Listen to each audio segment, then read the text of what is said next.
ওকে, গতকাল আমরা তোমার কর্মধারয় সমাস পড়ছিলাম, তো প্রকারভেদটা আমাদের বাকি ছিল, কর্মধারয় এসেছিলাম। তো কর্মধারয় সমাসে আমরা যেটা দেখেছিলাম, তোমার কিসের সাথে কি হয়, মানে ওখানে কোন পদটা প্রাধান্য পায় কর্মধারয় সমাসে, মনে আছে? আমরা 3টা সমাসে দেখেছি পরপদ প্রাধান্য পাচ্ছে, এবং 3টার মধ্যে তোমার ছিল তৎপুরুষ, কর্মধারয় এবং দ্বিগু। তাহলে প্রাধান্য পাচ্ছে তোমার পরপদ। এবং যেটা হচ্ছে তোমার বিশেষের সাথে বিশেষ্য হতে পারে, অথবা বিশেষণের সাথে বিশেষণও হতে পারে, অথবা বিশেষের সাথে বিশেষণ, অর্থাৎ যে কোনোভাবেই আমাদের কি হতে পারে, কর্মধারয় সমাসটা হতে পারে। তাহলে দেখো, এই কর্মধারয় সমাস তোমার হচ্ছে, আমরা এখানে কয় প্রকার দেখতে পাচ্ছি? 5 প্রকার। সাধারণ কর্মধারয়, মধ্যপদলোপী কর্মধারয়, উপমান, উপমিত, রূপক। এবং সবচেয়ে বেশি উদাহরণ আসে তোমার এই 3টা থেকে, দেখা যায় বেশি উদাহরণ আসে মধ্যপদলোপী, উপমান, উপমিত। এর মধ্যে আবার এই উপমান উপমিত নিয়ে অনেকের মধ্যে একটু কি হয়, ঝামেলা সৃষ্টি হয়, কনফিউশন সৃষ্টি হয়, যে কোনটা আসলে উপমান হতে পারে, কোনটা উপমিত হতে পারে। তো সেটা যদি তোমরা বুঝে যাও, আশা করি সামনে আর সমস্যা হবে না। তো আমরা প্রথমে দেখি যে সাধারণ কর্মধারয়গুলো কেমন হতে পারে।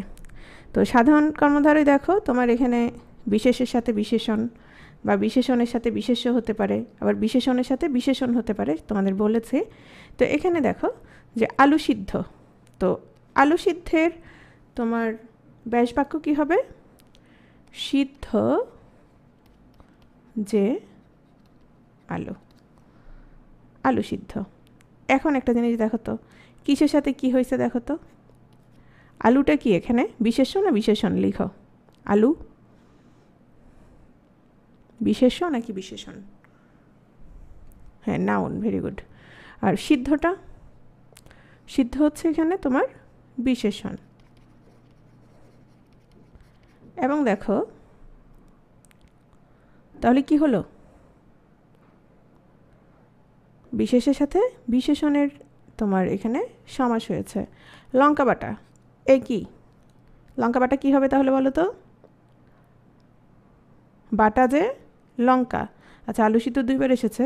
তারপর হচ্ছে নরোত্তম, নরোত্তম কি হবে? উত্তম যে নর, উত্তম যে নর। তাহলে নীল আকাশ, খুবই সহজ, নীল আকাশ কি হবে? নীল যে আকাশ।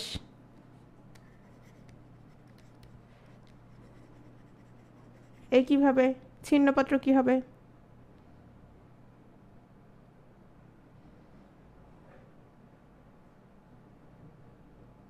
তাহলে এখন দেখো, এখানে নীলটা কি, আকাশটা কি? নীল ছিল বিশেষণ, আর আকাশ কি ছিল?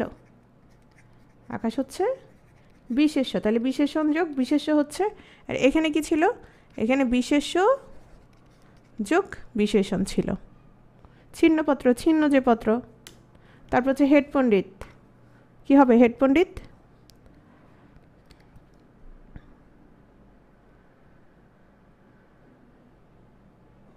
হেড যে পণ্ডিত। রাঙ্গামাটি কি হবে? লিখো তো।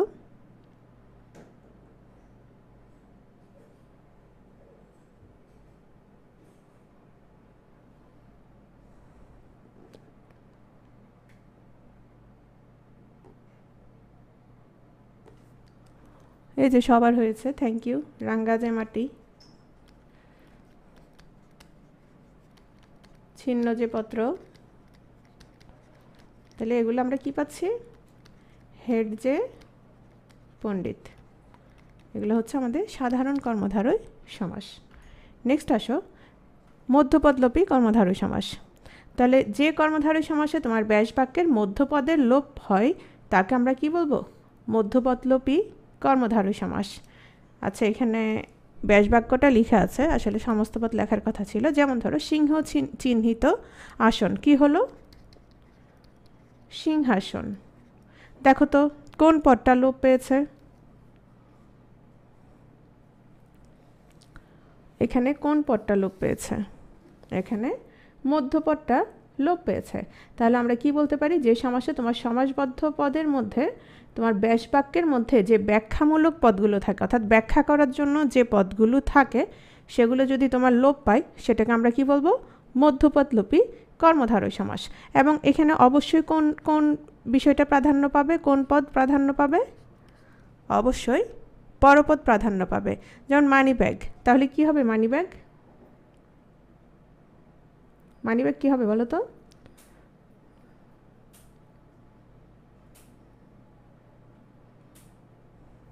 মানি রাখার ব্যাগ, ভেরি গুড, মানি রাখার ব্যাগ। একইভাবে সাহিত্য সভা, এটা কিন্তু আসে, সাহিত্য বিষয়ক সভা। একইভাবে স্মৃতিসৌধ, খুবই সহজ, স্মৃতি রক্ষার্থে সৌধ।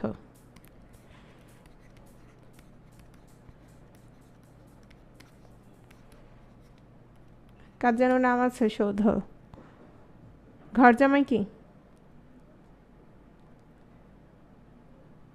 ঘরে আশ্রিত জামাই না? তাহলে বউরা কি হবে?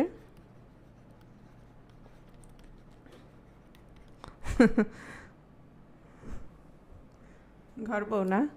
আচ্ছা, তাহলে দেখো এগুলো হচ্ছে তোমার মধ্যপদলোপী কর্মধারয়। তাহলে আমাকে বলো, যেমন ধরো তোমার চিনি কল, তাহলে চিনি কল কি হবে, চিনি নির্মাণের কল। একইভাবে ধরো তোমার, ধরো হাত পাখা, হাত পাখা কি হবে, হাতে চালানো পাখা, মানে এটা কি হলো, তোমার মাঝের পদটা তোমার লোপ পেলো। মূলত এই যে হাত পাখা, এখানে কি হাত বুঝাচ্ছে নাকি পাখা বুঝাচ্ছে, তোমার কি মনে হয়? হাত পাখা কোনটা প্রাধান্য পাচ্ছে? অবশ্যই কি প্রাধান্য পাচ্ছে, অবশ্যই পাখা প্রাধান্য পাচ্ছে। ঠিক একইভাবে এখানে ঘর প্রাধান্য পাচ্ছে নাকি জামাই, জামাই। স্মৃতিসৌধ, সৌধ। সাহিত্য সভা, এখানে মূলত সভা। মানি ব্যাগ, মূলত কি মানি ব্যাগ মানে কি তুমি মানি বুঝো, টাকা বুঝো নাকি ব্যাগ বুঝো? অবশ্যই ব্যাগ। একইভাবে সিংহাসনও। তো এটা হচ্ছে মধ্যপদলোপী তোমার কর্মধারয়। নেক্সট আসো, আমরা চলে যাচ্ছি কোথায়, তোমার উপমান এবং উপমিত কর্মধারয়। এই দুটো বিষয় বুঝার আগে তোমার যেটা বুঝতে হবে বা যেটা জানতে হবে সেটা একটু খেয়াল করো। উপমান কি আর উপমেয় কি, এই জিনিসটা যদি তুমি বুঝে যাও তোমার নেক্সট আর কোনো কি হবে না, সমস্যা হবে না। তাহলে একটু খেয়াল করো। উপমান হচ্ছে যার সাথে কোনো ব্যক্তি বা বস্তুর তুলনা করা হয় তাকে উপমান বলে। যেমন এখানে ধরো আছে মেহেজাবিন আছে, মেহেজাবিন, এখানে মেহেজাবিন আছে। তো আমি বললাম তোমার তাসলিমা মেহেজাবিনের মতো সুন্দর, হ্যাঁ, বা মেহেজাবিনের মতো কিউট। তাহলে আমি কার সাথে তুলনা দিয়েছি, তাসলিমার, তাসলিমার তুলনাটা আমি কার সাথে দিয়েছি, মেহেজাবিনের সাথে দিয়েছি। তাহলে মেহেজাবিন এখানে কি, মেহেজাবিন এখানে উপমান, মেহেজাবিন এখানে উপমান। যাকে তুলনা করা হয় তাকে বলছে উপমেয়। তাহলে উপমেয়কে বলো তো, আমি বলেছি তাসলিমা মেহেজাবিনের মতো কিউট, তাহলে এখানে উপমেয়টাকে, উপমেয় হচ্ছে তোমার তাসলিমা।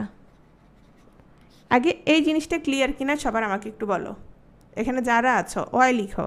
যদি এই জিনিসটা ক্লিয়ার হয় এরপর তোমাদের জন্য খুব ইজি। যার সাথে তুলনা করা হচ্ছে সে হচ্ছে উপমান, যাকে তুলনা করা হচ্ছে সে হচ্ছে উপমেয়। তাহলে খেয়াল করো। এখন আসো, আমি যে বললাম তাসলিমা মেহেজাবিনের মতো কিউট, তাসলিমা মেহেজাবিনের মতো কিউট, তাহলে মেহেজাবিনও কিউট কিনা তাসলিমাও কিউট কিনা বলো তো, দুজনেই কিউট কিনা, দুজনেই কিউট কিনা, নাকি একজন কিউট আর একজন কিউট না? দুজনেই কিউট বা দুজনেই অনেক লক্ষ্মী মেয়ে, ঠিক আছে। তাহলে এই কিউটটা তাদের দুইজনেরই একই গুণ কিনা আমাকে বলো তো। মানে সাধারণ ধর্মবাচক পদ যেভাবে বলা হয় আর কি, যে সাধারণ ধর্ম কিনা দুইজনের, সাধারণ গুণ, হ্যাঁ অবশ্যই সাধারণ গুণ। এখানে কিউট হচ্ছে সাধারণ গুণ, মানে মেহেজাবিনও কিউট তাসলিমাও কিউট। তাহলে এখন আসো, উপমান কর্মধারয়ের আমরা তোমার কি বুঝবো, আগে সংজ্ঞাটা দেখি। সাধারণ ধর্মবাচক পদের সাথে উপমান পদের যে সমাস হয় তাকে উপমান কর্মধারয় সমাস বলে।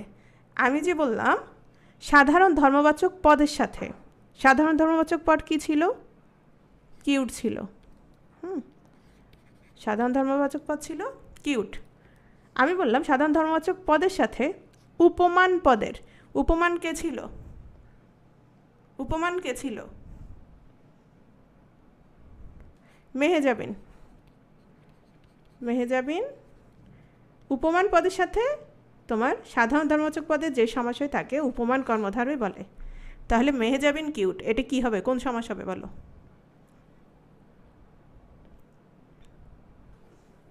এই সমস্ত পদটা উপমান কর্মধারয় সমাস হবে। আমি এই স্লাইডে আবার আসব, একটু পরে যাচ্ছি। এটা দেখো, সাধারণ গুণের উল্লেখ না করে উপমেয় পদের সাথে উপমান পদের যে সমাস হয়, উপমেয় পদ আর উপমান পদের যে সমাস হয় তাকে উপমিত কর্মধারয় সমাস বলে। তাহলে উপমেয় আর উপমান কারা কারা ছিল বলো তো? উপমান কে ছিল? মেহেজাবিন। উপমেয় কে ছিল? উপমেয় ছিল তাসলিমা। এ দুটো মিলে যখন হচ্ছে তখন সেটা কোন সমাস? তখন সেটা হচ্ছে উপমিত কর্মধারয় সমাস। তাহলে এখানে কিসের উল্লেখ থাকবে না বলো তো? উপমিততে, উপমিততে কিসের উল্লেখ থাকবে না? সাধারণ গুণের উল্লেখ থাকবে না, বরং উপমিততে কে কে থাকবে? উপমান আর উপমেয় মিলে সমাসটা হবে। আর যদি উপমানের সাথে তোমার সাধারণ গুণ থাকে সেটা কি হবে? সেটা হয়ে যাবে উপমান কর্মধারয়। একটু কে কে বুঝছো, কে কে বুঝো নাই বলো তো? বুঝলে ওয়াই বলো, ওয়াই লিখো। বুঝছো কি না? একটু বুঝছো না? তাহলে আমরা যদি উদাহরণ দেই তাহলে আমাদের ক্লিয়ার হয়ে যাবে না? কি মনে হয়? আশা করি উদাহরণ দিলে আমাদের ক্লিয়ার হয়ে যাবে।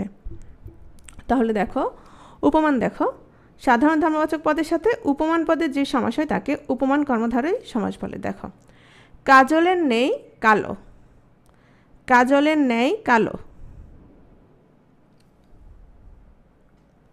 অপরাজিতা এটা খেয়াল করো তাহলে বুঝবা। কাজলের নেই কালো, কে কাজলের নেই কালো? ধরলাম যে কোনো একজন, হ্যাঁ, বা ধরলাম কারো চুল কাজলের নেই কালো। হ্যাঁ, তাহলে এখানে দেখো কাজলের সাথে যে তুলনা করা হয়েছে, কাজল এখানে কি? কাজল এখানে কি? উপমান। কালোটা যার সাথে তুলনা করা হয়েছে এবং যাকে তুলনা করা হয়েছে এই দুজনের মধ্যে কি? সাধারণ গুণ। তাহলে কি হলো? কাজল কালো। বুঝা গেছে? কাজল কালো। হ্যাঁ, কমন ধর্ম। তাহলে উপমানের সাথে এই যে দেখো কমন ধর্মটা আছে কিনা দেখো, কালোটা আছে, আছে না? রক্তের ন্যায় লাল। আচ্ছা, এখানে এখন দেখো তো, কাজলের ন্যায় কালো কেশ। একটা জিনিস খেয়াল করো, কাজলের ন্যায় কালো কেশ। তাহলে দেখো কাজল কালোটা এখানে হচ্ছে উপমান। যদি কাজল কেশ দিতাম আমি তাহলে কি হতো বলো তো?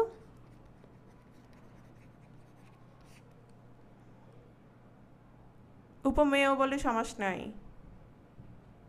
উপমিত। বুঝছো বিষয়টা? তখন কার সাথে হতো? কাজলের নেই কালো কেশ হলে মানে কেশ এবং কাজল এই দুজনের কমন ধর্ম কোনটা? কমন ধর্ম কোনটা? কমন ধর্ম হচ্ছে কালো। তাহলে তোমার উপমানের সাথে যদি কিসের হয়? কমন ধর্মের, মানে কমন যে গুণটা, হ্যাঁ, সাধারণ যে গুণ, সাধারণ গুণের হলে সেটা উপমান কর্মধারয় হতো হয়। আর উপমানের সাথে যদি উপমেয়ের হতো, এখানে কেশ কি ছিল? কেশ হচ্ছে উপমেয়। এ দুটো যদি হতো, কাজল কেশ হতো, তখন এটা কি হতো? উপমিত। বুঝছো? অপরাজিতা মনে হয়েছিল ওর নাম, বুঝতে পেরেছো? অপরাজিতা মনে হয়েছিল, মেসেজ উপরে উঠে গেছে দেখতে পাচ্ছি না। বুঝছো বিষয়টা? তাহলে এটা সবার ক্লিয়ার কিনা? ক্লিয়ার হলে আমি উদাহরণ দিব অনেকগুলো। হ্যাঁ, অপরাজিতা বুঝতে পারছো, ওকে। তাহলে দেখো, রক্তের ন্যায় লাল। তাহলে এই যে রক্তের ন্যায় লাল, রক্তের ন্যায় লাল কি? আচ্ছা তৃপ্তি শোনো, কাজল কেশটা লাগবে না, এখন যে উদাহরণটা দিচ্ছি সেটা দেখো। রক্তের ন্যায় লাল, ধরলাম রক্তের ন্যায় লাল কোনো একটা কাপড় বা শাড়ি কিছু একটা ধরলাম একবারে রক্তের ন্যায় লাল। হ্যাঁ, তাহলে দেখো তো এখানে রক্ত আর লাল, রক্তটা কি রক্তের সাথে তুলনা করা হয়েছে। হ্যাঁ হ্যাঁ, রক্তের ন্যায় কমল। আচ্ছা রক্তের ন্যায় কমল, যদি কমল হয় লাল কমল, তাহলে রক্ত কমল হলে কি হতো বলো তো? রক্ত কমল, বুঝছো বিষয়টা? উপমিত হতো। আর যেহেতু রক্ত লাল মানে হচ্ছে উপমানের সাথে তোমার কিসের সাথে হচ্ছে? সাধারণ গুণের হচ্ছে, যে রক্ত লাল, তাহলে এটা কি হয়ে গেল? এটা হচ্ছে উপমান কর্মধারয়। আর যদি হতো রক্ত কমল, রক্তের ন্যায় লাল কমল, তাহলে কমল এবং রক্তের দুটো সাধারণ গুণ হচ্ছে লাল, রক্ত হচ্ছে সেখানে উপমান, আর তোমার কমল হচ্ছে সেখানে উপমেয়, তাহলে রক্ত কমল কি হতো? উপমিত। একটু বুঝলে কিন্তু তোমার একেবারেই সহজ। শশকের ন্যায় ব্যস্ত, শশক মানে কি? শশক হচ্ছে খরগোশ, খরগোশ খুব দৌড়াই। হ্যাঁ, তো শশকের ন্যায় ব্যস্ত, শশ ব্যস্ত মানে হচ্ছে শশকের সাথে তুলনা করা হয়েছে, আর ব্যস্ত হচ্ছে তোমার সাধারণ গুণ, শশ ব্যস্ত হচ্ছে তোমার কি সমাস? উপমান কর্মধারয় সমাস। তো এখানে দেখো বাস্তব তুলনা বুঝাবে, বাস্তব তুলনা বুঝাবে বলতে তোমার বেশিরভাগ তুলনাগুলো, যেমন কাজল, কাজল কেমন হয়? কালো হয়। রক্ত, রক্ত কেমন হয়? লাল হয়। শশকের ন্যায় ব্যস্ত, শশক কেমন থাকে? খালি দৌড়াই, ছুটে। হ্যাঁ, তাহলে এজন্য এখানে লিখে দিয়েছি বাস্তব তুলনা বুঝাবে। এটা হচ্ছে তোমার কোনো সূত্র না, কোনো কিছু না, জাস্ট মনে রাখার উদ্দেশ্যে। যেমন ধরো তুষারের ন্যায় শুভ্র, তাহলে কি হবে? তুষার শুভ্র, শুভ্র মানে কি? শুভ্র মানে হচ্ছে সাদা, তো তুষার তো সাদাই হয় তাই না? তুষার কি হয়? তুষার হচ্ছে সাদা হয়। আচ্ছা পৃথা আরেকবার বলবো, কোনো চিন্তা করার দরকার নাই। তারপর হচ্ছে আলতা রাঙা, আলতাটা কেমন হয়? রাঙা হয়। দুধের নেই সাদা, তাহলে দুধ সাদা কি হবে? সাদাটা এখানে কমন, সাধারণ গুণ, দুধ সাদা, উপমান কর্মধারয়। তারপর তোমারে বললাম যে স্বর্ণোজ্জ্বল, স্বর্ণের নেই উজ্জ্বল, তাহলে কি হবে?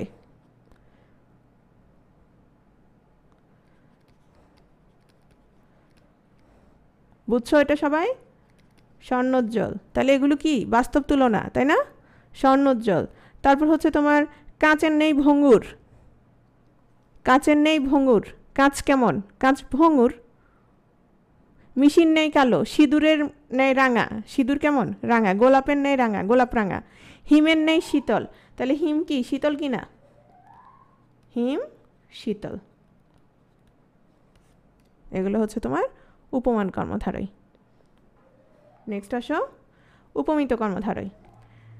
এখানে দেখো তো চরণ কমলের নেই, কি বলছি আবার খেয়াল করো। চরণ, চরণ মানে কি? পা। চরণ কিসের নেই? কমলের নেই। এখন আসো, আমি চরণকে কিসের সাথে তুলনা করেছি? চরণের সাথে কিসের তুলনা করেছি? চরণের সাথে কিসের তুলনা করেছি? কমলের তুলনা করেছি। হ্যাঁ, কিন্তু চরণ কমলের নেই, ধরলাম সুন্দর। সুন্দর তাহলে দুজনের কি গুণ? সাধারণ গুণ।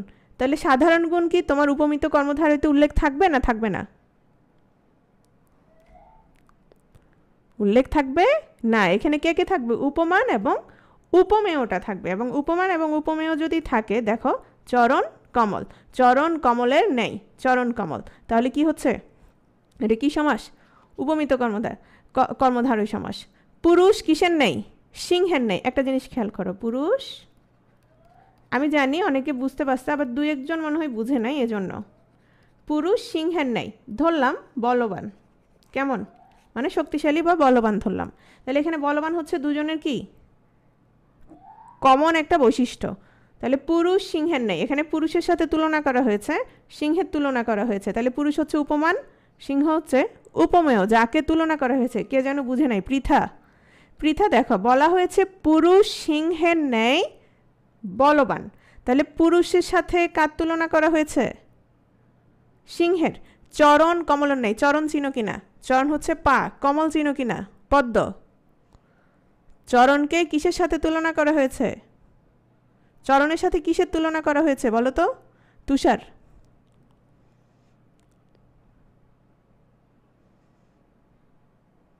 পদ্মের তুলনা করা হয়েছে। ঠিক আছে, তো এখানে সাধারণ গুণের সাথে যদি সাধারণ গুণটা থাকতো, ধরো চরণ সুন্দর এরকম কোনো কিছু, সেক্ষেত্রে সেটা হতো তোমার কি? উপমান কর্মধারয়। কিন্তু এখানে বলছে চরণ কমল, মানে উপমানের সাথে উপমেয়ের তোমার কি হচ্ছে? সমাসটা হচ্ছে। ঠিক আছে, বাহু লতার নেই। বাহু লতার নেই কি? বাহু লতার নেই লম্বা কিংবা দীর্ঘ কিংবা সুন্দর। হ্যাঁ, তাহলে এখানে দেখো বাহু লতা, বাহু লতার নেই, তাহলে কি হচ্ছে? বাহু হচ্ছে উপমান আর লতা হচ্ছে উপমেয়।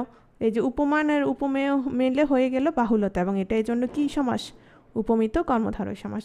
আমি উপমান আর উপমিতর পেছনে সময় দিচ্ছি, এর কারণ হচ্ছে তোমরা গত 3টা বিসিএস একসাথে 41, 42, 43 3টা বিসিএসে তোমার কোত্থেকে প্রশ্ন আসছে?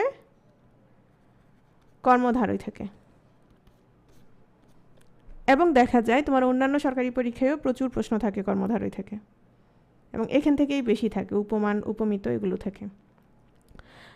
কারো যদি ক্লিয়ার না থাকে আমি ক্লাস শেষে আবার বুঝাই দিব, ঠিক আছে?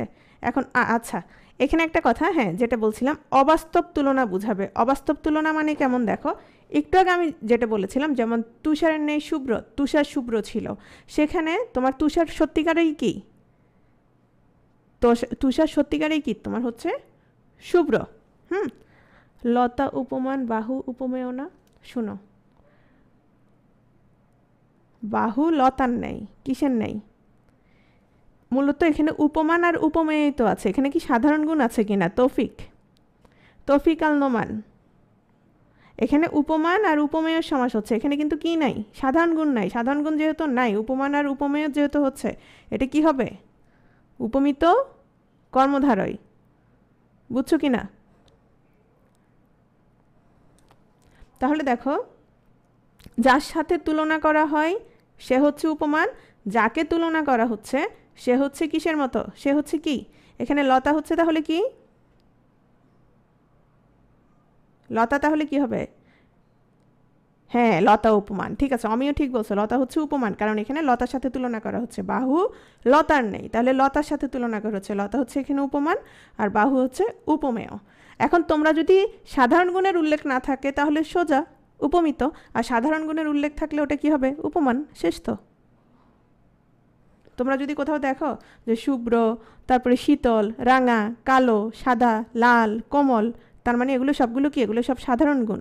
তো সাধারণ গুণ যেখানে আছে সেটা হচ্ছে উপমান, আর সাধারণ গুণ যেহেতু নাই তাহলে এটা কি? উপমিত। এবং অবাস্তব তুলনা, অবাস্তব তুলনা মানে কি? তোমার চরণ কিন্তু কিসের মতো হয় না? কমলের মতো হয় না। পুরুষ কিসের মতো হয় না? সিংহের মতো হচ্ছে না। বাহু কি লতার মতো? বাহু কিন্তু লতার মতো না। এই কিভাবে তোমার স্বর্ণকমল, কিংবা ধরো তোমার চয়ন কমল, নরসিংহ, তারপর হচ্ছে খোকন সোনা, এগুলো। নেক্সট আসো রূপক কর্মধারয়। রূপক কর্মধারয়ে যেটা হচ্ছে সেটা হচ্ছে তোমার একই রকম, মানে কি ধরা হয়?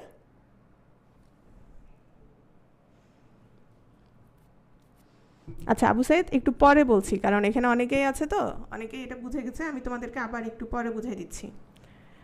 দেখো, উপমান এবং উপমেয়ের মধ্যে অভিন্নতা কল্পনা করা হলে রূপক কর্মধারয় সমাস হয়। এই সমাসে উপমেয় পদ পূর্বে বসে, উপমান পদ পরে বসে, এবং সমসমান পদের রূপ অথবা ই যোগ করা হয়। আবার দেখো, এখানে যেটা হচ্ছে উপমান আর উপমেয় এ দুটো মিলে সমাস হচ্ছে, কিন্তু এদের মধ্যে কি কল্পনা করা হচ্ছে?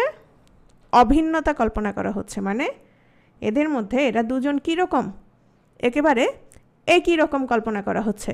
তাহলে একই রকম যেহেতু কল্পনা করা হচ্ছে, যেমন খেয়াল করো, যেমন বিদ্যারূপ ধন, এখানে যেটা হয়, এখানে হচ্ছে তোমার মনে রাখার জন্য দেখো, পূর্বপদ, পূর্বপদ হচ্ছে অদৃশ্যমান আর পরবর্তী হচ্ছে দৃশ্যমান।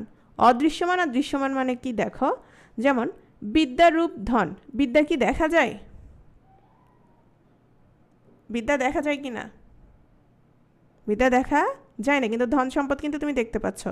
বিষাদ রূপ সিন্ধু, বিষাদ কিন্তু কি তুমি ধরা ছোঁয়া যাচ্ছে না, দেখা যাচ্ছে না, কিন্তু সিন্ধু দেখতে পাচ্ছ। মন রূপ মাঝি, মাঝি কি মাঝি দেখতে পাচ্ছ, মাঝি চেনো, কিন্তু মনটাকে তুমি দেখতে পাচ্ছ না, মানে অদৃশ্যমান এবং দৃশ্যমান, এটা জাস্ট মনে রাখার সুবিধার্থে। পরাণ রূপ পাখি, তাহলে দেখো একইভাবে দিল রূপ দরিয়া, তারপর হচ্ছে তোমার ক্ষুধা রূপ অনল, মানে ক্ষুধা কিসের মতো, একেবারে অনলের মতো, মানে আগুনের মতো, এত ক্ষুধা, সেটা কিসের মতো, আগুনের মতো। তাহলে দেখো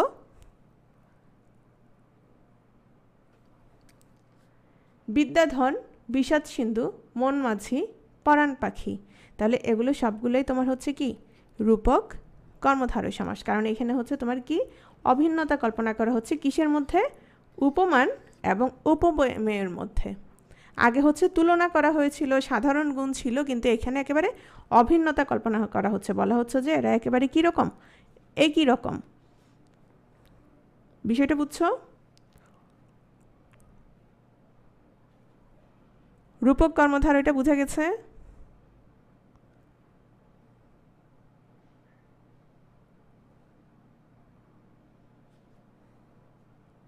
তোমার এখানে যেটা মনে রাখবা সেটা হচ্ছে তোমার পূর্বপদ যেটা থাকবে, পূর্বপদ যেটা থাকবে সেটা মূলত কোনো বস্তু হবে না। কি হবে না? কোনো বস্তু হবে না। সেটা কি হবে? সেটা হচ্ছে তুমি তোমার কোনো ধারণা বা অভিজ্ঞতা কিংবা অবস্তু হবে, ঠিক আছে? কোনো একটা বিমূর্ত কোনো বিষয়ের সাথে যে পরপদ যেটা থাকে সেটার তোমার হ্যাঁ অ্যাবস্ট্রাক্ট কিছু থাকে, তো পরপদ যেটা থাকে সেটার সাথে তোমার কি করা হয়, তুলনা করা হয়। যেমন ধরো মন মাঝি, তাহলে কি হবে, মন রূপ মাঝি। যেমন আনন্দ সাগর, আনন্দ সাগর, তাহলে কি হচ্ছে বলো তো,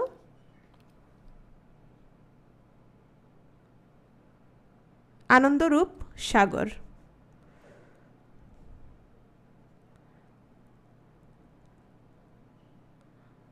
ফরাজি বলেছে ক্ষুধারূপ আগুনের সমস্ত পদ কি হবে, ক্ষুধারূপ আগুন না, অনল, অনল, বুঝো নাই? যেমন ক্রোধ রূপ অনল, ক্রোধ রূপ অনল কি হবে, ক্রোধানল। তারপর হচ্ছে তোমার ক্ষুধানল, ক্ষুধারূপ অনল কি হবে, ক্ষুধানল, বুঝছো?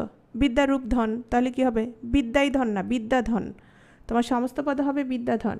মোহরূপ নিদ্রা, মোহরূপ নিদ্রা কি হবে, নিদ্রা কি হবে, মোহনিদ্রা।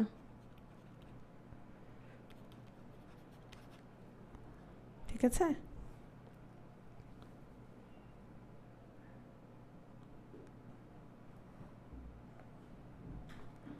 যেমন জীবনরূপ তরী কি হবে, জীবন তরী,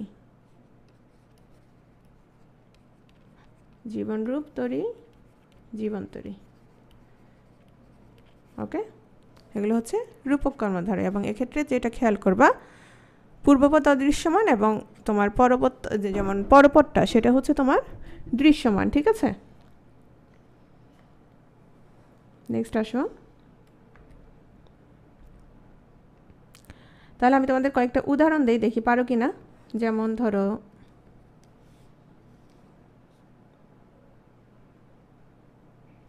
হিমশীতল,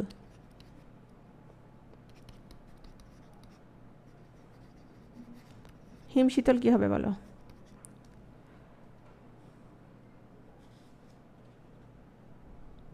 হিমশীতল কি হবে, উপমান। কেন?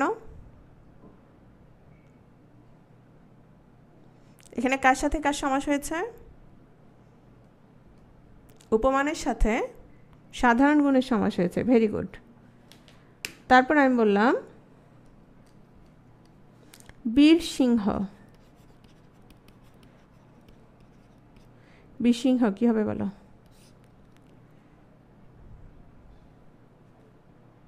বীর সিংহ হচ্ছে তোমার উপমিত। কেন? বীর কার নেই, বীর কার মতো, বীর সিংহের নেই। সিংহের ন্যায় কি সাহসী বা শক্তিশালী, যেটাই হোক সেটা কি হতো, সেটা হতো তোমার সাধারণ গুণ। তো সাধারণ গুণের যেহেতু এখানে উল্লেখ নাই, সেহেতু এটা কি, সেহেতু এটা উপমিত। শেষ তো, সহজ।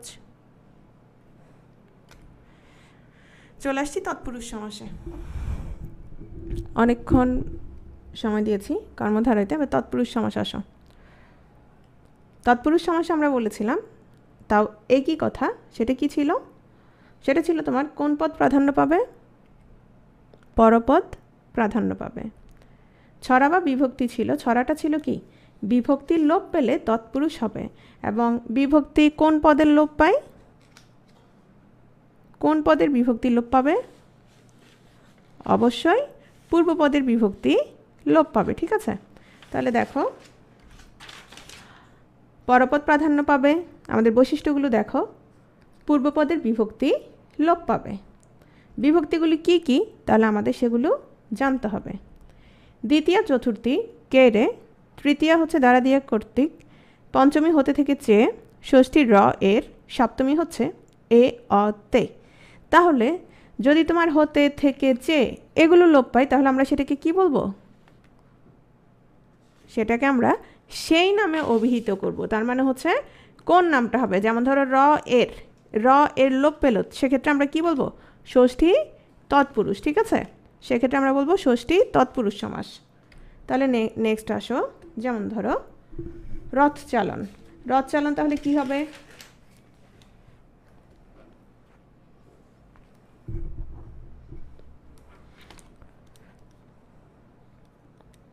রথকে চালানো, সহজ, রথকে চালানো। পুত্রলাভ, পুত্রকে লাভ, আমি একটু দ্রুত লিখছি, পুত্রকে লাভ। জ্ঞান শূন্য, জ্ঞান শূন্য কি হবে,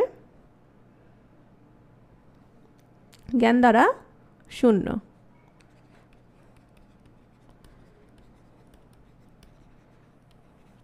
অস্ত্রোপচার,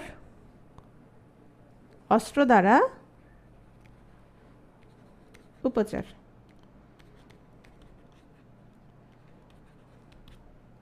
শিশু বিভাগ, কাদের জন্য বিভাগ, শিশু বিভাগটা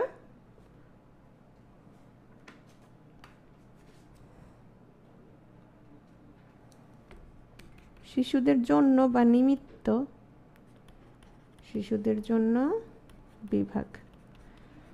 বিয়ে পাগলা, বিয়ের জন্য পাগলা। নেক্সট আসো ঋণ মুক্ত, ঋণ থেকে মুক্ত। আগাগোড়া, আগা থেকে গোড়া। একসাথে লিখছি, এরপরে আমি আসছি। শ্বশুর বাড়ি কি হবে বলো, শ্বশুরের বাড়ি। এই শ্বশুর শাশুড়ি বানান পারো তো না, শ্বশুর শাশুড়ি বানান কিন্তু ভিন্ন আছে। পূর্বাহ্ন, অন্যের কি পূর্বভাগ। অকাল পক্ক, অকালে পক্ক, অকালে কি পেকে গেছে। রাত কানা, মানে সে কিন্তু দিনে দেখে, তাহলে কি রাতে কানা। তাহলে আসো রথ কে চালানো, পুত্র কে লাভ। তাহলে দেখো তো এখানে রথ চালন পুত্র লাভ, কোন বিভক্তিটা আমাদের লোপ পেয়েছে, দ্বিতীয় বিভক্তি। তাহলে এগুলো আমাদের কি দ্বিতীয় তৎপুরুষ সমাস।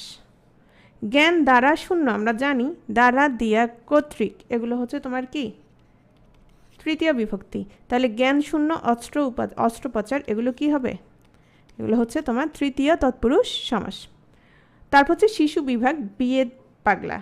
কোনো কিছুর জন্য, কোনো কিছুর নিমিত্তে, হ্যাঁ, যেমন ধরো তুমি যদি যুদ্ধে যাও, তুমি যদি হজে যাও, তুমি যদি পানি আনতে যাও, তুমি কোনো একটা কাজে যাও, কোনো কিছু নিমিত্তে জন্য, হ্যাঁ, তাহলে সেটা কি হবে, সেটা হচ্ছে তোমার চতুর্থী। তাহলে এখানে আমরা দেখতে পাচ্ছি তোমার কি হচ্ছে, বিভক্তি লোপ পাচ্ছে, চতুর্থী। তাহলে আবার একটা জিনিস দেখো, হ্যাঁ, এখানে কোন জিনিসটা বোঝাচ্ছে সেটা, এখানে কিন্তু অস্ত্র বোঝাচ্ছে নাকি তোমার উপাচার, মানে তোমার যে অপারেশনটা হচ্ছে সেটা বোঝাচ্ছে,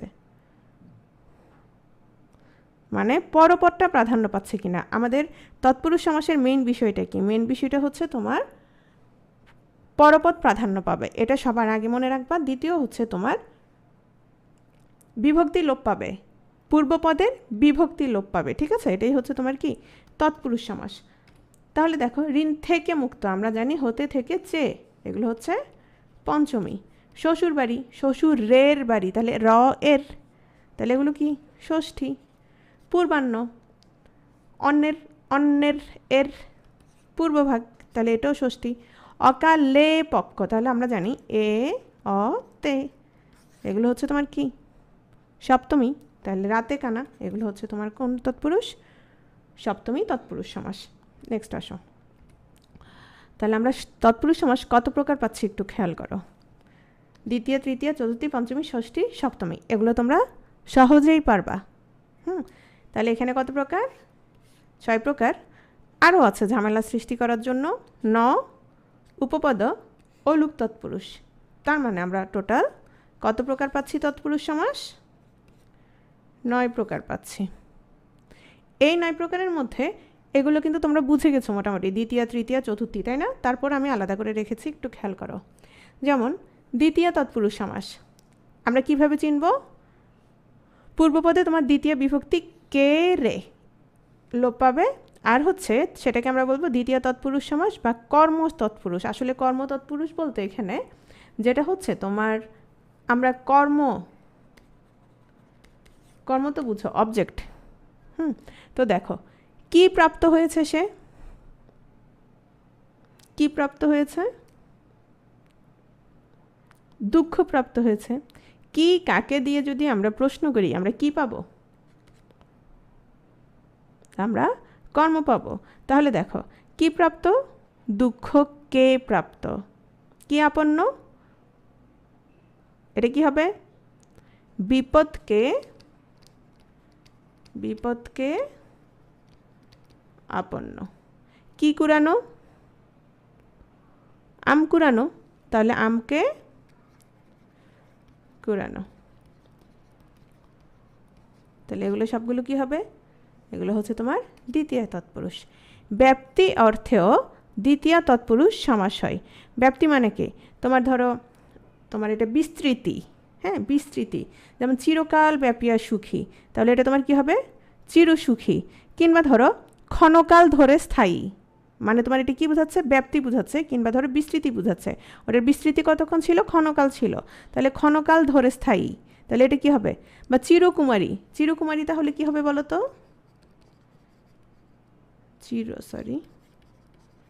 চিরকুমারী, চিরকুমারী কি হবে? না, বিপদ দ্বারা আপন্ন হবে না, তাহলে তো এটা তৃতীয় তৎপুরুষ হয়ে যাবে, এটা হচ্ছে বিপদকে আপন্ন। তাহলে চিরকুমারী কি হবে বলো তো? চিরকাল ধরে সে কি? চিরকাল ধরে কুমারী।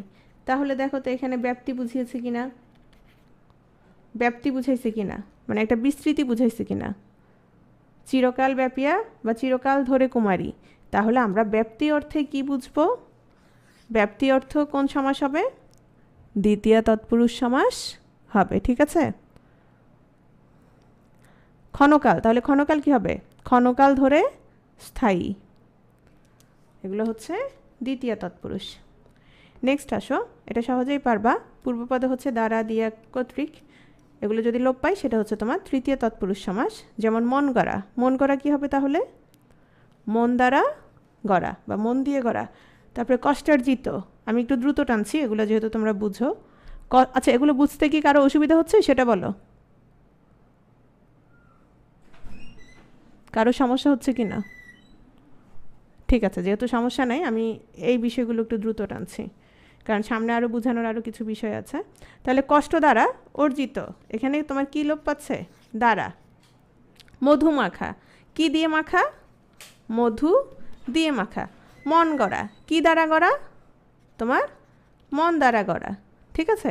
তাহলে এই যে দ্বারা দিয়ে, যেহেতু দ্বারা দিয়ে কর্তৃক এগুলো লোপ পাচ্ছে, সেহেতু এগুলো হচ্ছে তোমার কি সমাস? তৃতীয় তৎপুরুষ সমাস। চতুর্থী, আচ্ছা তৃতীয় তৎপুরুষ সমাসের কিছু বিষয় আছে একটু খেয়াল করো, সেটা হচ্ছে উন, হীন, শূন্য প্রভৃতি শব্দ উত্তর পদে হলো তৃতীয় তৎপুরুষ সমাস হয়। কীরকম দেখো, একন বিদ্যাহীন, তাহলে একন কি হবে? এক দ্বারা অন্য। তারপর ধরো বিদ্যাহীন কি হবে? বিদ্যা দ্বারা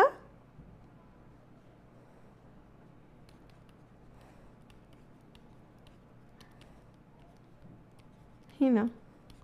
তাহলে এগুলো তোমার কি হবে? এগুলো হচ্ছে তোমার তৃতীয় তৎপুরুষ সমাস। উপকরণবাচক বিশেষ্য পদ পূর্বপদে বসলেও তৃতীয় তৎপুরুষ হয়। উপকরণ তো বুঝছো, এখানে স্বর্ণ, হীরক, চন্দন, এগুলো কি? এগুলো হচ্ছে তোমার উপকরণবাচক বিশেষ্য। তাহলে দেখো এখানে বানানটা ভুল আসছে। এটা হচ্ছে উপকরণবাচক হবে। তাহলে স্বর্ণমণ্ডিত কি হবে? স্বর্ণ দ্বারা মণ্ডিত। তাহলে হীরক খচিত, হীরক দ্বারা খচিত। চন্দন চর্চিত, চন্দন চর্চিত কি হবে? তোমার চন্দন কর্তৃক চর্চিত। তাহলে দেখো এখানে দ্বারা কর্তৃক, এখানেও দ্বারা, এগুলো হচ্ছে, তাহলে এটা হচ্ছে তোমার তৃতীয় তৎপুরুষ সমাস। চতুর্থী তৎপুরুষ সমাস, কে জন্য নিমিত্ত। তাহলে এটা খেয়াল করতে হবে। তুমি যখন গুরুকে ভক্তি করো, আমরা যখন তোমার কারক বিভক্তি পড়ব, অনেকেই কারক বিভক্তি ক্লাস আগে করেছো, আমাদের তোমার সম্প্রদানের ক্ষেত্রে কি হয়? সম্প্রদানের ক্ষেত্রে কোনো কিছুর জন্য, কোনো কিছুর নিমিত্ত, হ্যাঁ কোনো কিছুর জন্য, অর্থাৎ যেটা তোমার শর্তহীন হয়, সেটা তোমার কি হয়? সেটা হচ্ছে তোমার সম্প্রদান কারক। হ্যাঁ, তাহলে দেখো আমরা এখানে যেটা দেখছি যে ভক্তিটা, তুমি কি কোনো কিছুর উদ্দেশ্য নিয়ে করছো নাকি কোনো কিছুর উদ্দেশ্য নিয়ে তুমি করছো না? হ্যাঁ, তাহলে এটা কি হবে? গুরুকে ভক্তি। তাহলে গুরুকে যেহেতু ভক্তি, তাহলে এখানে দেখো তো এই কেটা দ্বিতীয় হবে না চতুর্থী হবে? একইভাবে তুমি যদি দেবতার উদ্দেশ্যে কোনো কিছু দান করো, সেটাও কি হবে?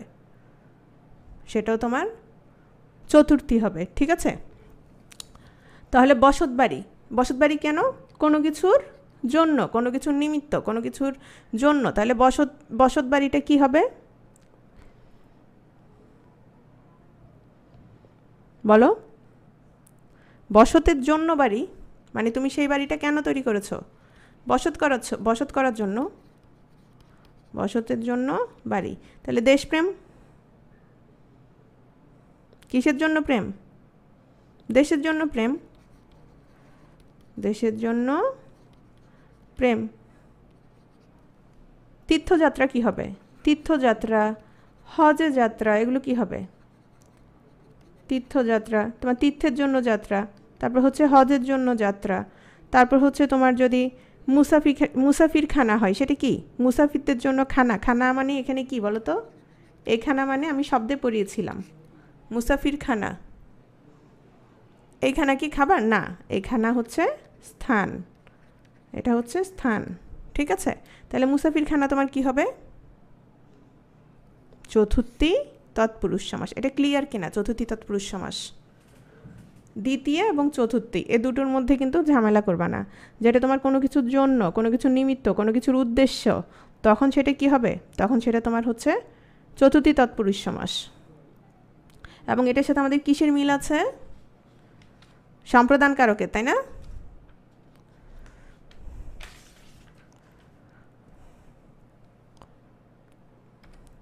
পঞ্চমী, এটা একেবারে সহজ। তোমার পূর্বপদে কি হবে? হতে থেকে চে, এটা না টানি বিলাত ফেরত। তাহলে কোত্থেকে আসছে পঞ্চমী? কোত্থেকে আসছে বলো তো? বিলাত হতে ফেরত, তাই না? বিলাত থেকে সে আসছে, বিলাত হতে ফেরত। পাপ মুক্ত, কিসের থেকে মুক্ত হয়েছে? পাপ হতে মুক্ত হয়েছে। তারপর গোড়া, আগা থেকে গোড়া, আগা থেকে গোড়া। তাহলে এই যে হতে, হতে থেকে, এগুলো কি হয়েছে? এগুলো সবার তোমার লোপ পেয়েছে। এবং এগুলো যেহেতু লোপ পেয়েছে পূর্বপদে পঞ্চম বিভক্তি, তাহলে এটা কি হচ্ছে তোমার? এটা হচ্ছে তোমার পঞ্চমী তৎপুরুষ সমাস। পঞ্চমী তৎপুরুষ সমাস। এখানে একটা জিনিস খেয়াল করো তো, এটার সাথে আমরা আরেকটা জিনিস, চতুর্থীর সাথে যেমন তোমার সম্প্রদানের মিল ছিল, এটার সাথে কিসের মিল বলো তো? কে বলতে পারবে যারা আগে কারকের ক্লাস করেছো?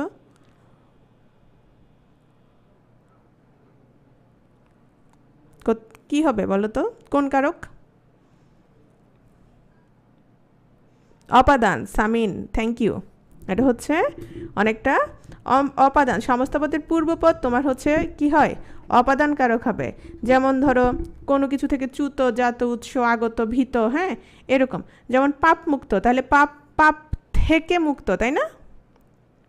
এই হচ্ছে তোমার কি হয়, পঞ্চমী তৎপুরুষ সমাস। ষষ্ঠী তৎপুরুষ সমাস, ষষ্ঠীতে সহজ র এর লোপ পাবে, আর সেটা হচ্ছে ষষ্ঠী তৎপুরুষ সমাস। তাহলে দেখো চা বাগান কি হবে, চা বাগান। আচ্ছা চা বাগান মানে কি, চা বুঝাই নাকি বাগান বুঝাই?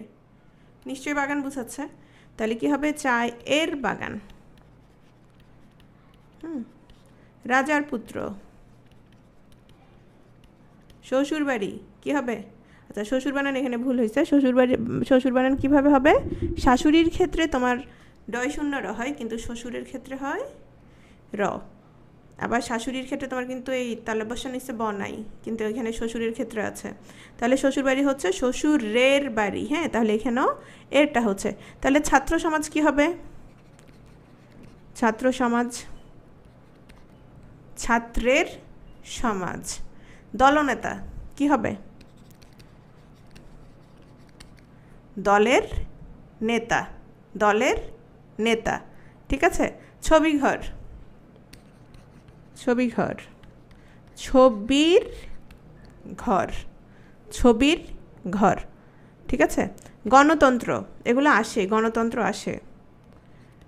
গণতন্ত্র কি হবে? গণের, গণের তন্ত্র, গণের তন্ত্র, ঠিক আছে। বিশ্বকবি, বিশ্বকবি কি হবে? বিশ্বের কবি। তাহলে এগুলো হচ্ছে তোমার, যেহেতু র এর লোপ পাচ্ছে, এগুলো হচ্ছে তোমার ষষ্ঠী তৎপুরুষ। এখন আসো ষষ্ঠী তৎপুরুষ সমাসে রাজাস্থলের রাজ, এটা জাস্ট কয়েকটা নিয়ম। সেটা হচ্ছে তোমার কখন লাগবে, তুমি যদি তোমার ব্যাস বাক্য নির্ণয় করতে দেয়, সেক্ষেত্রে তোমার জন্য একটু সহজ হবে যদি এই নিয়মগুলো তুমি দেখে রাখো। এখানে যেটা হচ্ছে সেটা হচ্ছে রাজাস্থলের রাজ, পিতা, মাতা, ভ্রাতা, এই তিনটা স্থলে কি হবে? পিতৃ, মাতৃ, ভাতৃ হবে। যেমন গজনীর রাজা কি হবে? সমস্ত পদে কি হবে?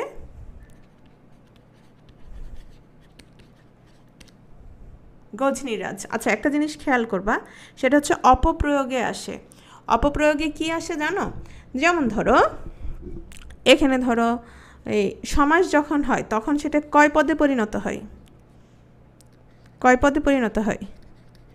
এক পদে পরিণত। এবং এক পদে যেহেতু পরিণত হয়, তাহলে মাঝখানে কি থাকবে না? মাঝখানে কি থাকবে না? ফাঁকা থাকবে না, অর্থাৎ স্পেস থাকবে না। যেমন ধরো পাপ হতে মুক্ত, একটু আগে আমি বলেছি, তো তুমি যদি এভাবে লিখো পাপ মুক্ত, তাহলে এটা কি হবে? এটা ভুল হবে, বুঝতে পারছো? আচ্ছা তো এখানে গজনীরাজ, রাজার পুত্র, তাহলে কি হবে? রাজপুত্র, আমি আর লিখছি না। পিতার ধন, তাহলে পিতাটা কি হয়ে যাবে বলেছে? পিতৃ। মাতা হয়ে যাবে মাতৃ, ভ্রাতা হয়ে যাবে ভাতৃ। তাহলে পিতার ধন, পিতৃধন, মাতার সেবা, মাতৃসেবা, ভ্রাতার স্নেহ কি হবে? ভাতৃস্নেহ। পুত্রের বধূ কি হবে?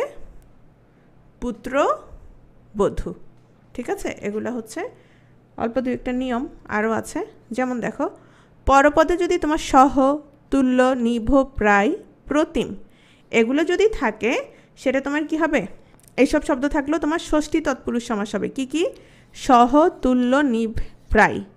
তাহলে পত্নীর সহ কি হচ্ছে? পত্নী সহ। কন্যা সহ, কন্যা সহ। সহোদরের প্রতিম মানে সহোদর প্রতিম। কালের কোনো অংশবাচক শব্দ পরে থাকলে তা পূর্ব বসে। কাল মানে হচ্ছে সময়। অন্যের পূর্ব ভাগ, তাহলে পূর্বটা আগে চলে আসছে, আর অন্যটা কোথায় চলে যাবে তোমার? অন্যটা চলে যাবে তোমার পরে। তাহলে কি হয়ে যাচ্ছে? পূর্বাহ্ন, ঠিক আছে। ষষ্ঠী তৎপুরুষ সমাস আরও দেখো, রাজি, গ্রাম, বৃন্দ, গণ, যূথ। আচ্ছা এগুলো কখন বসে বলো তো? যখন আমাদের শব্দ একবচন থেকে কি হয়, বহুবচন হয় বা সমষ্টিবাচক শব্দ হয়, তখন তোমার পরপদে এগুলো বসে। হ্যাঁ, তাহলে যেমন দেখো ছাত্রের বৃন্দ কি হয়ে গেল? ছাত্রবৃন্দ। এবং এখানে আমরা দেখছি র এর কি পাচ্ছে? লোপ পাচ্ছে। গুণের গ্রাম মানে হচ্ছে গুণগ্রাম। হস্তির যূথ, হস্তিযূথ। অর্ধ শব্দ পরপদে হলে সমস্ত পদে তা পূর্বপদ হয়, মানে কি দেখো পথের অর্ধ, কিন্তু পরবর্তীতে সেটা কোথায় চলে আসে? সমস্ত পদে আগে চলে আসে, অর্ধপদ। দিনের অর্ধ কি হয়ে গেল? অর্ধদিন। শিশু, দুগ্ধ ইত্যাদি শব্দ পরে থাকলে স্ত্রীবাচক পূর্বপদ তোমার পুরুষবাচক হয়। কীরকম? মৃগীর শিশু কি হয়ে গেল? মৃগ শিশু, মৃগ শিশু।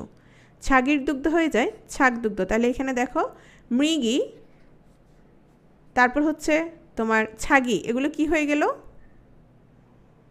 স্ত্রীবাচক পূর্বপদটা কি হয়ে গেল? পুরুষবাচক, পুরুষবাচক হয়ে গেল। ব্যাসবাক্যের রাজা, এটা অলরেডি অনেকবার বলা হয়েছে, থাকলে সমস্ত পদে সেটা আগে বসে। যেমন পথের রাজা কি হয়ে গেল? রাজপথ, পথের রাজা, এটা কিন্তু আসে। হাঁসের রাজা কি হলো? রাজহাঁস। সপ্তমীতে চলে আসছি, দেখো এ অতে লোপ পাবে। যেমন গাছে পাকা, গাছ পাকা। মনে মরা, মন মরা।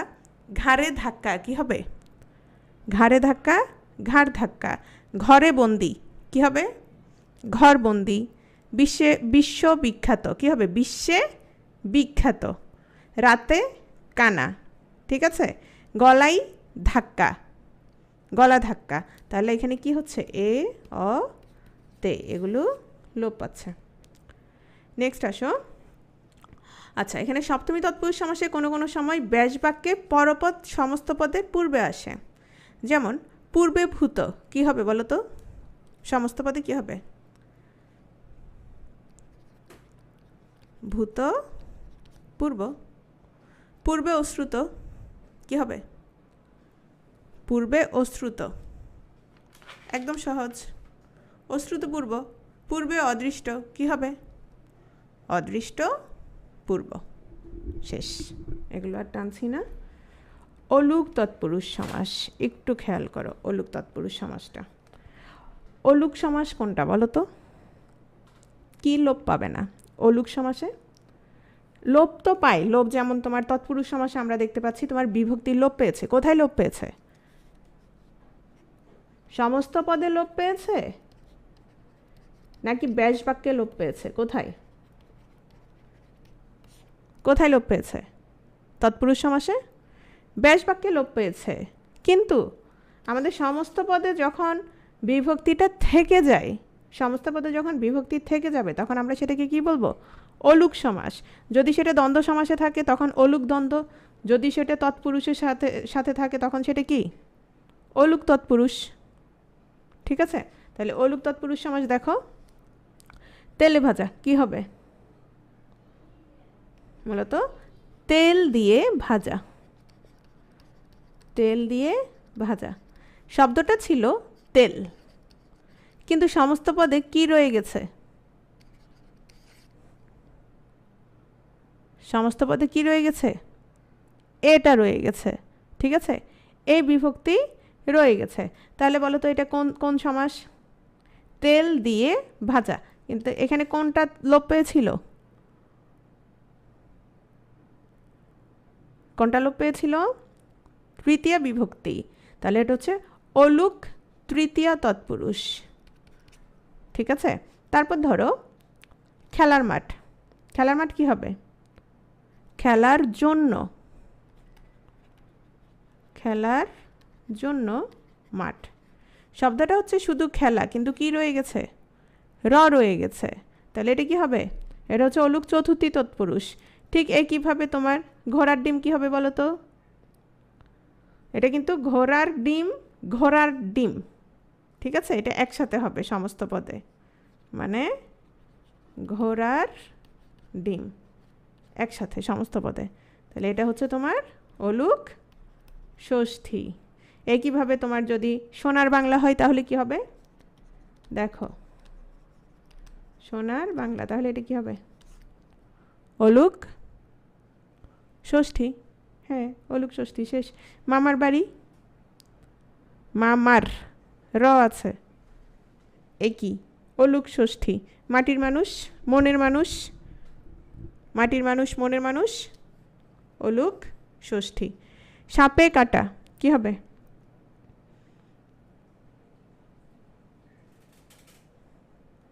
সাপে কাটা এ এ অ তে, তাহলে এটা কি?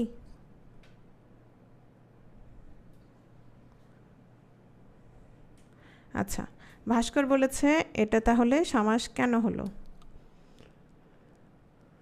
আচ্ছা, আমরা দ্বন্দ্ব সমাস পড়েছি না ভাস্কর? দ্বন্দ্ব সমাস পড়ছি না, তাহলে ওগুলো সমাস কেন? দেশে বিদেশে পড়েছি না? দেশে বিদেশে, তো আচ্ছা নেক্সট আসো, উপপদ তৎপুরুষ সমাস। এটা একটু বুঝতে হবে প্রথমত, দ্বিতীয়ত এটা থেকে তোমার এক্সাম্পল আসে, খেয়াল করো, এটা থেকে ভালোই আসে, একটু খেয়াল করো, কারণ আগেরগুলো মোটামুটি সবাই পারবা, প্র্যাকটিস করলে পারবা। এই জিনিসটাতে একটু সমস্যা হয়। দেখো, কৃদন্ত পদের সাথে কি বলছে? কৃদন্ত পদের সঙ্গে উপপদের যে সমাস হয় তাকে উপপদ তৎপুরুষ সমাস বলে। একটু হিজিবিজি লাগছে না? কিন্তু হিজিবিজি আর লাগবে না। আগে বলো তোমরা কৃদন্ত পদ চেনো কিনা? সবাই, গতকালও বলেছি কৃদন্ত পদ সবাই চেনো আশা করি, যারা তোমার প্রকৃতি প্রত্যয়ের ক্লাস করেছ। হ্যাঁ, কৃত প্রত্যয় সাধিত যে শব্দ, তাহলে আমরা ধরেই নিতে পারি সেখানে কি থাকে, কি থাকে? কাজ থাকে। এই কর্ম আর ক্রিয়া পার্থক্য আছে। কর্ম হচ্ছে বাংলা শব্দে কর্মটা অবজেক্ট হিসেবে ব্যবহার করা হয়, হ্যাঁ, যদিও আমরা কাজ কর্ম সমার্থক হিসেবে ব্যবহার করি, কিন্তু কর্ম আমরা যখন দেখি মূলত কর্মটা কি হিসেবে ব্যবহার হয়? ভার্ব হিসেবে নাকি অবজেক্ট হিসেবে? কোন শব্দের জন্য ব্যবহার হয় কর্মটা? অবজেক্টের জন্য, তাই না? সো আমরা কর্ম মানে কাজকে কখনোই কর্ম বলবো না, কি বলবো? কাজকে, হ্যাঁ সরি না এমনি বলছি, কাজকে আমরা সবসময় ক্রিয়াই বলবো, ঠিক আছে? হ্যাঁ, তাহলে আমিও দেখো, কৃদন্ত পদের সঙ্গে উপপদের যে সমাস হয় তাকে উপপদ তৎপুরুষ সমাস বলে। এখানে আসো, এখন আসো উপপদ কি? উপপদ হচ্ছে কৃদন্ত পদের পূর্বপদটা, কৃদন্ত পদের পূর্বপদ। হ্যাঁ, তাহলে কৃদন্ত পদ কি? কৃত প্রত্যয় সাধিত পদ, এটাও আমরা জানি। যেমন ধরো চলা, চলটা কাজ কিনা? চলাটা, তো এই চলাটা কীভাবে হয়েছে? চল যোগ আ, তাহলে চলাটা কি পদ? কৃদন্ত পদ, কৃদন্ত পদ। তাহলে দেখো, জলে চরে যে, এখানে চরেটা কি? চরেটা কি? কৃদন্ত। বলছে উপপদ কি? কৃদন্ত পদের পূর্বপদ। তাহলে চরের আগে কোন পদটা আছে বলো তো? চরের আগে এখানে কোন পদটা আছে? জলে। তাহলে জল এখানে কি? তাহলে এখানে জল হচ্ছে তোমার উপপদ, আর চরেটা কি? চরে হচ্ছে কৃদন্ত পদ, কৃদন্ত পদ। তাহলে তো দেখো তো, এই জলের সাথে চরের সমাস হয়েছে কি না? জলচর হয়েছে না? তাহলে এটা হচ্ছে তোমার উপপদ তৎপুরুষ সমাস। ছেলে ধরা, ছেলে ধরে যে, হ্যাঁ, তাহলে কি হচ্ছে? ধরা, কাজ আছে কি না দেখবা, ঠিক আছে? কাজ যদি দেখো তোমাদের জন্য সহজ হয়ে যাবে। তাহলে ছেলে ধরে যে, ছেলে ধরা, তাহলে একটু খেয়াল করো তো কীরকম। ধরো আমরা যদি দেখি উদাহরণগুলো, শেষে কি থাকছে? শেষে, শেষে কি থাকছে দেখো তো? যে বা যা থাকছে। তাহলে আমরা আরও কিছু উদাহরণ দেখি। আচ্ছা, এটা যদিও ন তৎপুরুষ সমাস, এখানে দেখি উপপদ। তোমরা কিন্তু আমাকে 11টা বাজার 5 মিনিট আগে একটু জানাবা, ঠিক আছে? ক্লাস শেষ করে দিব। যদি থাকে সমাসের কোনো অংশ বাকি থাকে, সেটা কালকে কারক পড়াবো শুক্রবারে, ওখানে আলোচনা করে দিব কোনো টপিক বাকি থাকলে, যেহেতু আজকে তোমার কাহুত চ্যাম্পিয়নশিপ। দেখো, উপপদ তৎপুরুষ সমাস আরও কিছু দেখি।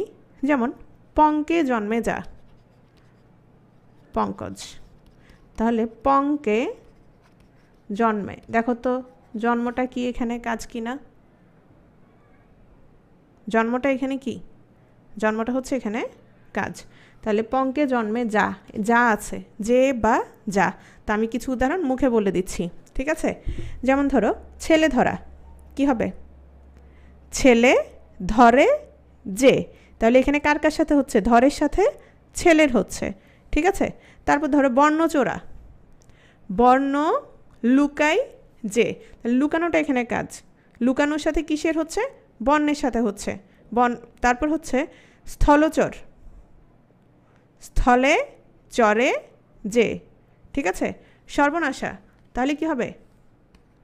সর্বনাশ, সর্বনাশা, সর্বনাশ করে যে। তাহলে দেখো তো এই যে চরে যে, করে যে আছে কি না? জলধি, জলধি, জল ধারণ করে যা, ঠিক আছে? তারপর হচ্ছে গৃহস্থ, গৃহে থাকে যে, কি হবে? গৃহস্থ, তাহলে গৃহে থাকে যে। জলদ, জলদ কি হবে? জল দেয় যে, তাহলে এখানে কি হবে? জলদ হচ্ছে তোমার উপপদ তৎপুরুষ সমাস। বুঝা গেছে?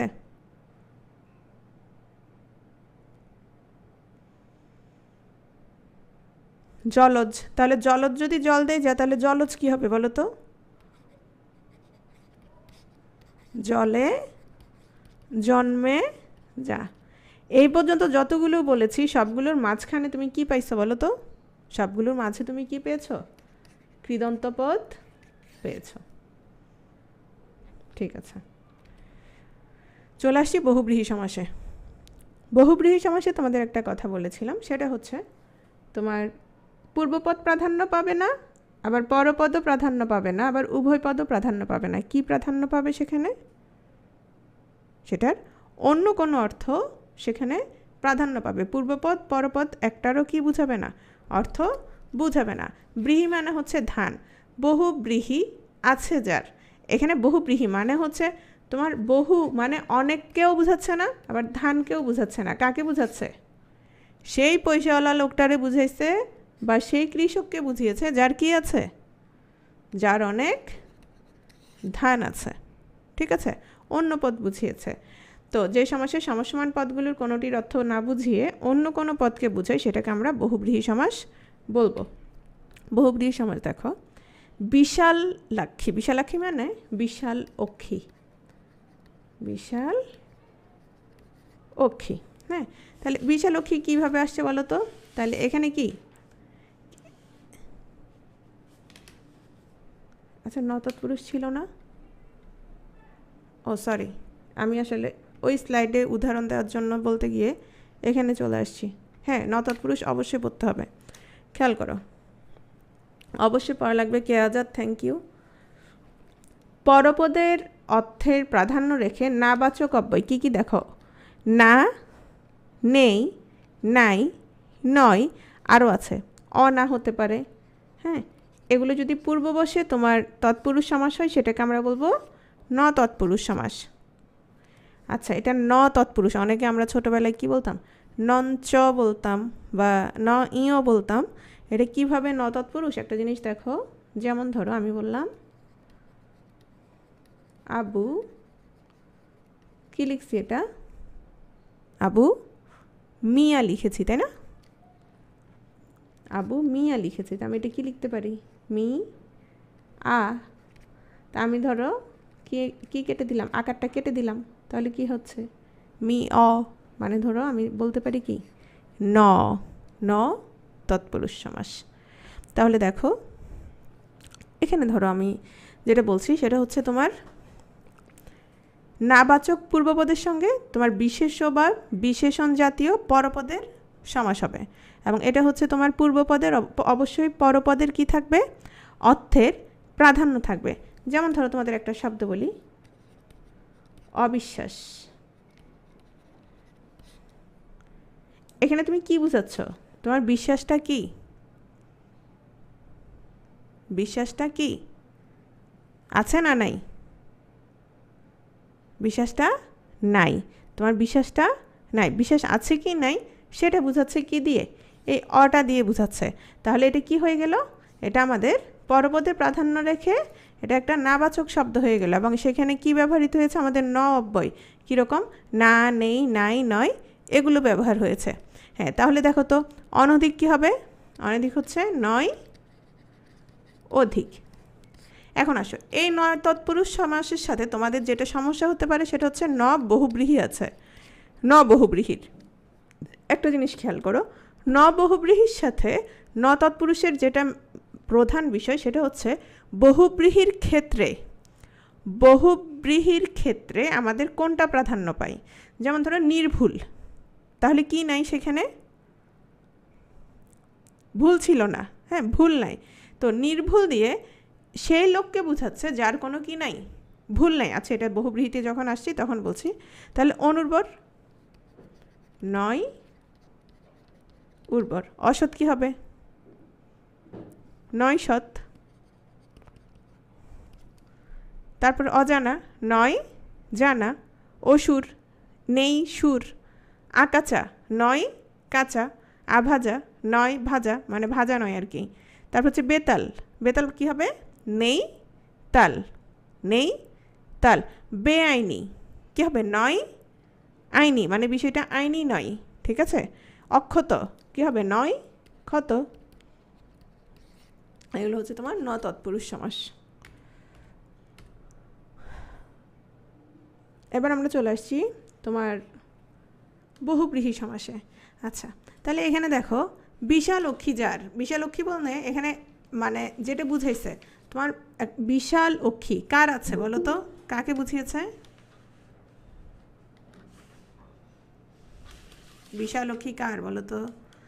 এই যে কিছুদিন আগে পূজা হয়েছিল, খেয়াল করেছ? এই গরু না, দুর্গা, ভেরি গুড, মেহজাবিন। না, সরস্বতী না, সরস্বতীটা হচ্ছে বিনা পানি, মানে হাতে বিনা পানিতে যার, অর্থাৎ হাতে যার কি আছে? বিনা আছে।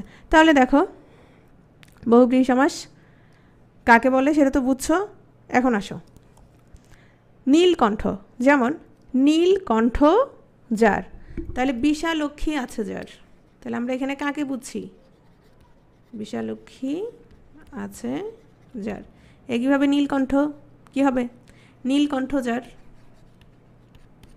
নীলকণ্ঠ যার, তাহলে কাকে বুঝাই বলো তো?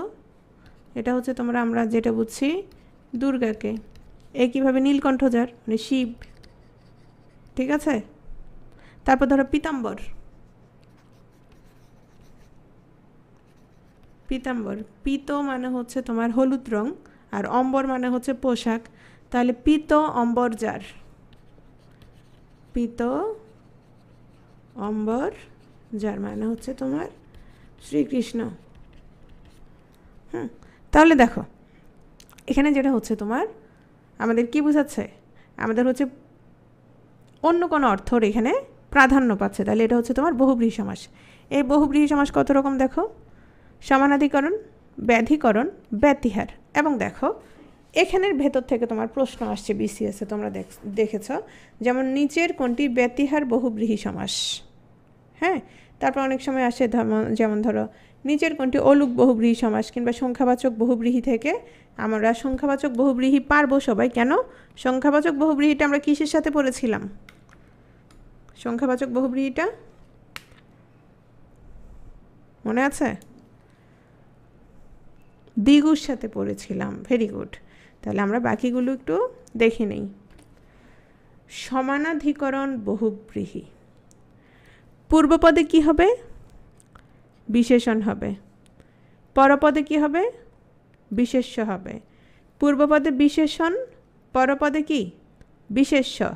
আবার খেয়াল করো, ধরো নীলকণ্ঠ, একটু আগে উদাহরণ দিয়েছিলাম, নীলকণ্ঠ, নীলটা কি বিশেষণ না বিশেষ্য? নীল বিশেষণ, কণ্ঠ, কণ্ঠ, কণ্ঠ বিশেষ্য। তাহলে দেখো পূর্বপদে বিশেষণ আর পরপদ যদি বিশেষ্য হয় সেটাকে আমরা বলবো সমানাধিকরণ বহুব্রীহি। তাহলে দেখো হত হয়েছে স্ত্রী যার, হত স্ত্রী, তার মানে তার স্ত্রী একেবারে সৌন্দর্য কি হয়ে গেছে, সৌন্দর্য একেবারে শেষ হয়ে গেছে। তাহলে এখানে স্ত্রী হচ্ছে সৌন্দর্য। তাহলে হত স্ত্রী, সৌন্দর্য কি তোমার কি নাউন নাকি তোমার অ্যাডজেক্টিভ? সৌন্দর্য স্ত্রী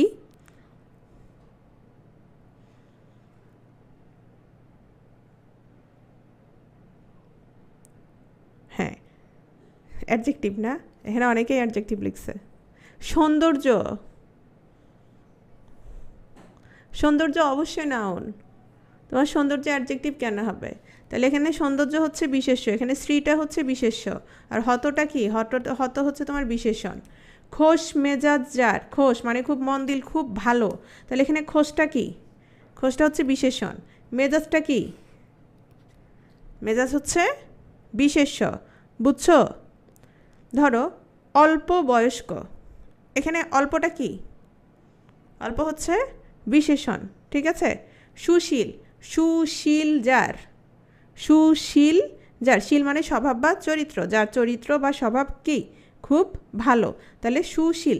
এখানে দেখো তো সুশীল, শীল হচ্ছে চরিত্র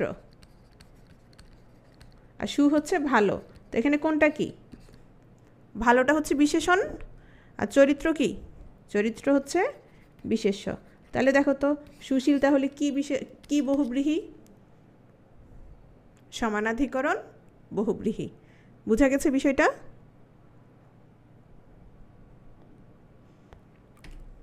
ব্যাধিকরণ বহুব্রীহি। সমানাধিকরণে কি কি হওয়ার কথা ছিল? বিশেষণ আর কি ছিল? বিশেষ্য ছিল। এখানে বলছে বহুব্রীহি সমাসের পূর্বপদ এবং পরপদ কোনোটাই কি নয়, কোনোটাই বিশেষণ নয়, কোনোটাই বিশেষণ নয়। তাহলে একটা জিনিস খেয়াল করো তো, ৮০ ২০, ৮০ ২০ মানে কি, দাঁত, ৮০ মানে দাঁত, আর ২০ তো ২০। দেখো তো একটাও বিশেষণ কি না? একটাও বিশেষণ না, দুটোই কি, দুটোই হচ্ছে নাউন, দুটোই হচ্ছে নাউন। তাহলে এখানে কি হচ্ছে ৮০ ২০, ৮০তে ২০ যার, মানে হচ্ছে যার দাঁতে কি আছে, যার দাঁতে বিষ আছে, মানে সাপ আর কি। তাহলে এখানে এটা কি হচ্ছে, এটা হচ্ছে তোমার ব্যাধিকরণ বহুব্রীহি। যেমন ধরো ঊর্ণনাভ, হ্যাঁ ঊর্ণ নাভিতে যার, মানে যার নাভিতে কি আছে, ঊর্ণ মানে হচ্ছে তোমার জাল, জাল মানে জালের সুতো, তাহলে সেটা কি ঊর্ণনাভ। তাহলে কি বলো তো, ঊর্ণনাভ মাকড়সা, ভেরি গুড, ঊর্ণনাভ হচ্ছে তোমার মাকড়সা। তারপর ধরো তোমার বললাম পদ্মনাভ, মানে পদ্ম নাভিতে যার, যার নাভিতে কি আছে, পদ্ম আছে, মানে হচ্ছে বিষ্ণু, ঠিক আছে? যেমন সূর্যমুখী, সূর্যমুখ যার, সূর্যমুখ যার, ঠিক আছে? তাহলে এগুলো হচ্ছে তোমার ব্যাধিকরণ বহুব্রীহি। নেক্সট আসো ব্যতিহার বহুব্রীহি। এটার একটা উদাহরণ আসছিল, এক্সাম্পল আসছিল, এবং এটা হচ্ছে খুবই সহজ। ব্যতিহার বহুব্রীহি তোমার কি হবে, তোমার পরস্পর সাপেক্ষ ক্রিয়ার ভাব থাকবে, মানে হাতাহাতি কখনো একজনে হয় না, কয়জনে হয়, কয়জনে হবে, পরস্পর দুজন লাগবে তোমার হাতাহাতি করার জন্য। হাতাহাতি কানাকানি এগুলো করার জন্য অবশ্যই কি লাগবে, দুইজন লাগবে। তাহলে হাতাহাতি, হাতে হাতে যে যুদ্ধ, কানে কানে যে কথা, তারপর কোলাকুলি কি হবে, তোমার কোলে কোলে যে মিলন, গলাগুলি গলায় গলায় যে মিলন, লাঠালাঠি, ঘুষাঘুষি, কানাকানি, ঠেলাঠেলি, দেখা দেখি, টানাটানি, রক্তারক্তি, হাসাহাসি, সবগুলোই কিসের উদাহরণ, সবগুলোই হচ্ছে তোমার ব্যতিহার বহুব্রীহির উদাহরণ। তাহলে ক্রিয়ার পারস্পরিক অর্থে ব্যতিহার বহুব্রীহি হয়। এই সমাসে পূর্বপদে আ এবং পরপদে ই যুক্ত হচ্ছে, এই যে হাতা হাতি, আ এবং কি যুক্ত হচ্ছে, ই যুক্ত হচ্ছে। আচ্ছা, আমরা ব্যতিহার বহুব্রীহি পর্যন্ত আসছি, বাকিগুলো আমরা আগামী ক্লাসে তোমার কারকের আগে শেষ করে দিব, ঠিক আছে?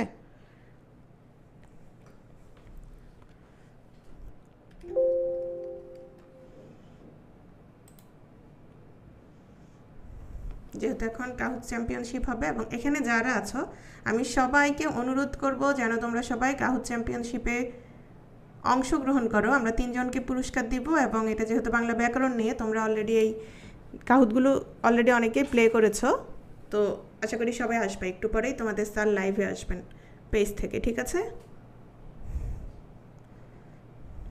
আচ্ছা, উইকলি এক্সাম অবশ্যই হবে। কেন? কারণ শুক্রবারে হচ্ছে, আমি তোমাদের সবাইকে বলে দিচ্ছি, শুক্রবার অর্থাৎ আগামীকাল হচ্ছে কারক এবং সমাস দুটোই শেষ হয়ে যাবে।